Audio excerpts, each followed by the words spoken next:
સીતારામ બધાઈને। અત્યારે આજે છે રવિવાર અને મોઢવાડા ગામે આવ્યા છીએ હું ને અજીત બે। મારા નણદોયા આજે ગુજરી ગયા રાતે। યસ તો પોરબંદર પણ જૂના અહીંયા મોઢવાડા એનું કુટુંબ ને બધું, તો અહીં એક જગ્યાએ નાવા આવ્યા। બિચારા અઠવાડિયું 10 દિવસ થોડીક બીમારીને એવું હતું। મારી જેમ શિક્ષક હતા। જો શિક્ષકનું કેવું કે આજે કોઈ એટલે કોઈને નડે નહીં। એ શિક્ષકે આજ સાબિત કરી દીધું કે ન કોઈને ભીખા રાખ્યા, ન કોઈને તરસા રાખ્યા, કે ન કોઈને નડ્યા। રાત્રે 4 વાગે ગુજરી ગયા ને અત્યારે 10 સાડા 10 જેવું થયું તો સ્મશાન યાત્રા એની નીકળી ગઈ ને અમે અહીંયા એક વાડીએ નાવા આવ્યા। મારા નણંદના બીજા નણંદ છે ને એના ઘરે। તો અહીં સરસ લોકેશન વાડીનું મસ્ત છે ચારે બાજુ જો।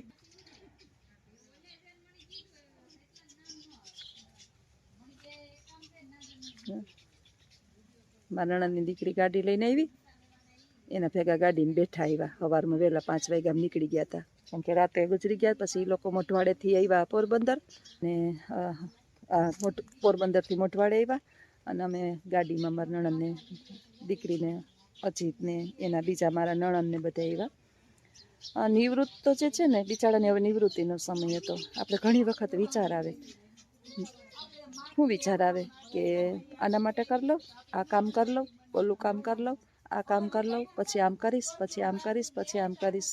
એવા મારા નણદોયા શિક્ષક હતા। કેટલા વર્ષ નોકરી કરી મોઢવાડાની અંદર, પછી રિટાયર થયા। પેન્શન તો જે નસીબદાર હોય ને એ ખાઈ શકે, પણ થોડાક વર્ષ લગભગ ઘણા વર્ષ રિટાયર થયા। નસીબદાર 80 વર્ષની ઉંમર, 81મું બેઠું હતું અને આજ 15-20 દિવસ માથે થયા હતા એમ કહેતા હતા। જિંદગીની અંદર કોઈ એટલે કોઈ એને માણસ ખરાબ નહીં। જો એવું માણસ છે ને છૂટી વહેલું જાય, એને કોઈ એટલે કોઈ માણસની કોઈ કમ્પ્લેન નહીં। પછી આપણે આવે છે ને મારા હગા નણદોયા 3જા નંબરના નણંદ છે ને એના હસબન્ડ, કોઈ માણસની વાતચીત નહીં। મેં જીવનની અંદર મારા જીવનની અંદર આવું માણસ મેં લાઈફમાં કોઈ દિવસે કંઈ જોયું જ નથી। કોઈ માણસની વાત જ ન કરે, કાને થોડુંક ઓછું સાંભળતા ને ત્યારે ઘણી વખત એમ થાય કે ઓછું સાંભળીએ ને એ પણ એક ભગવાનની કૃપા છે આપણા ઉપર, કે કોઈ વાત તો કોઈની સાંભળવી નહીં। ઓછા જાણતા અજાણતા આપણે કોઈકની વાતો સાંભળી અને પાપ કરીએ। એટલે એવા સરસ એનું ભગવાને મૃત્યુ કર્યું કે કાંઈ પણ પ્રકારની બીમારી નહીં। અઠવાડિયું બસ જમવાનું છોડી દીધું, જમવું નથી એમ। થોડુંક સીધો રિપોર્ટ આવી ગયો કે કિડનીની અંદર પ્રોબ્લેમ છે। એટલું બધું કંઈ ભયંકર હતું નહીં અને ધાર્યું ધણીનું થાય। મજા નહોતી રાત આખી। આજે હજી તો શનિવારે હું રિપોર્ટ મૂકીને આવી કે સ્કૂલે નહીં આવવું હમણાં થોડાક દિવસ। મારા બેનના ઘરે વિચાર હતો કે અઠવાડિયું 10 દિવસ છે ને આરામ કરવા વહી જાવ। ડૉક્ટરે હાવ ના પાડી કે તમને ઓલું છે ને ઉંમરનો પ્રભાવ, એટલે હોર્મોન્સમાં ફેરફાર થાય, તો થોડાક દિવસ તમે બેડ રેસ્ટ કરો, ધ્યાન રાખો, ચક્કર આવશે તો ક્યાંક ગમે ત્યારે ગમે એ થાય। એટલે વિચાર્યું હતું અજીત કે હવે બા છે નહીં, હું મારું કરી લઈશ, તું છે ને થોડાક દિવસ તાર બેનને ત્યાં વહી જા આટો દેવા, અને ત્યાં જ હોય ને બહુ છે દીકરાની તારી ઉપાધિ નહીં। હજી તો વિચારતી હતી તો આજે અહીં આવવાનું થયું। અને સવારના 5 વાગ્યાના જ રવિવાર હતો તો હાઈ એમ વિચાર્યું હતું કે આજ તો શાંતિ, સવારે વહેલું નથી ઉઠવાનું, શનિવારે સ્કૂલે રજાઈ મૂકી આવી તો સ્કૂલે નથી જવું 2-3 દિવસ ને વહી જઈશ, કાલે સોમવારે છે ને સવારે વહેલી વહી જઈશ જુનાગઢ। પણ આપણું તો કંઈ હાલે નહીં। ઈશ્વરની કૃપા જે છે એ અને ઈશ્વરની ઈચ્છા, એનાથી કાંઈ આ પૃથ્વી ઉપર કંઈ બળવાન જ નથી। વાડીની અંદર પક્ષીઓ ચી ચી ચી ચી કરે છે, એટલી સરસ નેચરલ વાડી છે અને ગામના પાદરમાં જ વાડી છે। બીજા નંબરના નણંદ છે ને એની નણંદ એ મોઢવાડા જ રહે છે, તો અહીંયા સ્નાન તો કરવું જ પડે આપણે, આભળવા ગયા હોઈએ એટલે સવારમાં વહેલા આવી ગયા હતા। તો ચા પાણી પી નાહી અને એ બધા બેઠા જ, તો હું સે જાગી જઈ અને વાત કરી લઉં કે આવું છે, આપણે ઈચ્છીએ હું અને થાય હું, એટલે આગળના પ્લાન પછી આમ કરશું, પછી આમ કરશું। ઘણી વાર હું કહેતી હોય કે વડીલો છે ને, વડીલો એટલે આપણા જેવા, એ ભૂતકાળમાં જીવે છે, યુવાનો છે ને ભવિષ્યમાં જીવે છે કે આમ કરશું, આમ કરશું, આમ કરશું। એક બાળક જ જીવનનો આનંદ લઈ શકે, એટલે જીવનની જે પળ મળે ને એનો ભરપૂર આનંદ લઈ લેવો। આપણું આ જગતની અંદર કંઈ હાયલું નથી ને હાલવાનું નથી, ધાર્યું તો ઈશ્વરનું જ થાય। જો હું શું કરું, જો એને તેણીને એવું આ છોકરાના હાથમાં પૈસા દીધા ને પૈસા લઈને ફરે છો, આને મેં જબલું દેવાનું થયું. જો આ ટેણીયું છે ને, જો આમાં વિડીયામાં દેખાય, અમારી ટેણીયું એક દેખાય. દેખાતું તું વિડીયોમાં આવીશ. આવે ને તારે વિડીયો, પછી કાલ તું જોજે વિડીયો કે બા ભેગો હું આવ્યો તો, જ્યોતિબા ભેગો હું આવ્યો તો. તાર પપ્પાને ફોનમાં મોકલી દઉં, આ વિડીયો મોકલી દઉં તાર પપ્પાને ફોનમાં. જો એમ કે તાર પપ્પાને આ મોકલી દઈ, હો મીનુ ફૂઈના ફોનમાં મોકલી દઈ, હો ને. પછી મીનુ ફૂઈ તાર પપ્પાના ફોનમાં મોકલશે. છોકરાને કેવો ઉત્સાહ થાય છે. એની વાડીએ તને ગમે મહેમાન આવે? મહેમાન આવે ગમે તને? રોકાઈએ અમે કે વયા જઈએ? રોકાઈએ કે વયા જઈએ? હું રોકાવ? બોલ રોકાવ કે વયા જાવ? એમ કે રોકાઈ જાય. આ પૈસા કોને દીધા તમે? એ કે તમે પૈસા દીધા? તાર પપ્પાનું નામ શું છે? ભૂરાભાઈ. એના પપ્પાનું નામ? એના પપ્પા ભૂરાભાઈના પપ્પાનું નામ? આતાનું નામ? પછી તમારી અટક? તમારી અટક શું છે? અટક મોઢવાડિયા.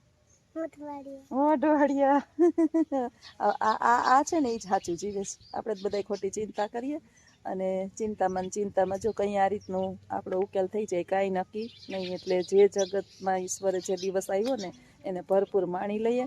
કોઈના હર્ષ ન કરીએ, કોઈના શોખ ન કરીએ, કોઈના દખ ધોખા ન કરીએ. એક દિવસ ઈશ્વરની ટિકિટ આવવાની જ છે. જો પૈસા લઈને અમને બતાડે છે, પૈસા બતાડે જ તું. હા, 250-50 ને ખોની છે. 2 ટેણીયા છે ને તે 2 ને 200 વાપરવા થઈ ગયા છે. મજા આવી ગઈ છોકરાઓને. મજા આવી ગઈ ને પૈસા વાપરવાની. શું લેવા પૈસાનું તમે?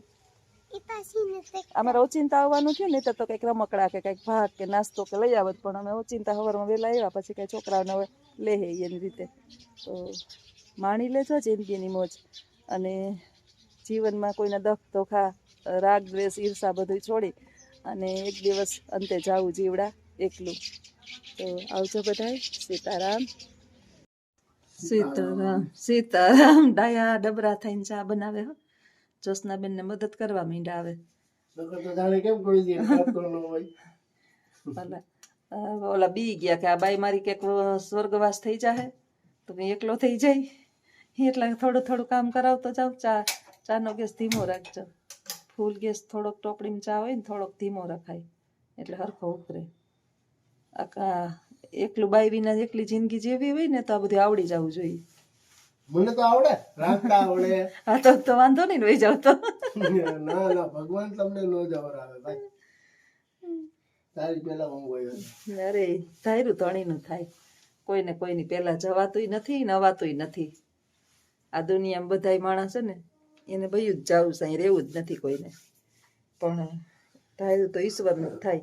માણસ કમોત કરે ને તો એમાં ઈશ્વરનો સંકેત હોય. એમાં એની મેળે કમોત ન કરી શકે. આપણે આગળ ભગવાન પ્રસન્ન થઈને એમ કે તાર માથું કાપી દે તો હું એમ કહું કે ભાઈ મારી અહીંથી મારો જીવ નહીં હાલે, તારે કાપવું હોય તો કાપી લે તલવાર. સાચું ખોટું? એની મેળે જો ભગવાન. સામે કેમેરો લો. સીતારામ બધાને. મારા નણદોયા ગુજરી ગયા કાલે, તો કાલે ત્યાં ગયા હતા.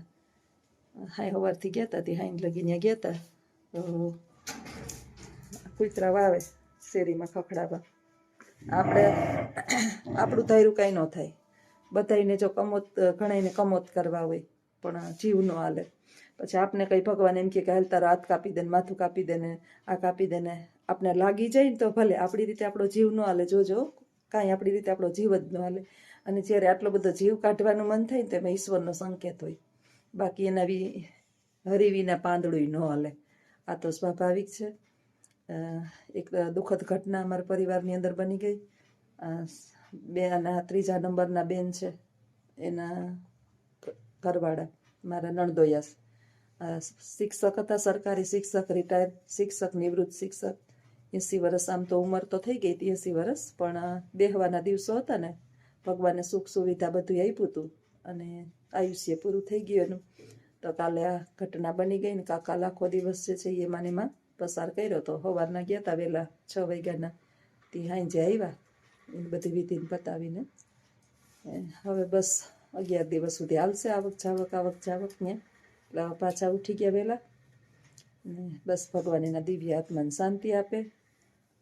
પાંદડું નહોતું દોભાયું એવું માણસ હતું. શિક્ષક દરજ્જાના માણસ ને તે મૃત્યુના સમયે કોઈને નડ્યા નહીં. જો તે દિવસે રજાનો દિવસ રાખ્યો. શિક્ષક રહ્યા ને શિક્ષકે વિચાર કરે કે રજા દિવસ બધા શાંતિથી સૂતા હોય બેઠા હોય, કોઈને રજા લેવી નહીં, સ્પેશિયલ રજાનો આપણે કહે ને કે રજા લેવી પડે ને તકલીફ ને, એનો દીકરો ને વહુ નોકરી કરે, બે દીકરા ને બે વહુ, એટલે બધાયનું વિચારી અને રજાનો દિવસ રાખ્યો એમ બધાયનું વિચાર્યું એને કે આજ રવિવાર છે તો તે દિવસે નિર્વાણધામ પામ. ઈશ્વર પાસે આપણું કાંઈ હાલે નહીં ભાઈ, ઈશ્વર એના પરમાત્માને શાંતિ આપે અને હારા ઘેરે જન્મ આપે, અથવા તો જન્મ પૂરો થઈ ગયો હોય તો દ્વારકાધીશ વૈકુંઠમાં વાસ આપે, એવી પ્રભુના ચરણોમાં પ્રાર્થના. આવજો બધાય. સીતારામ.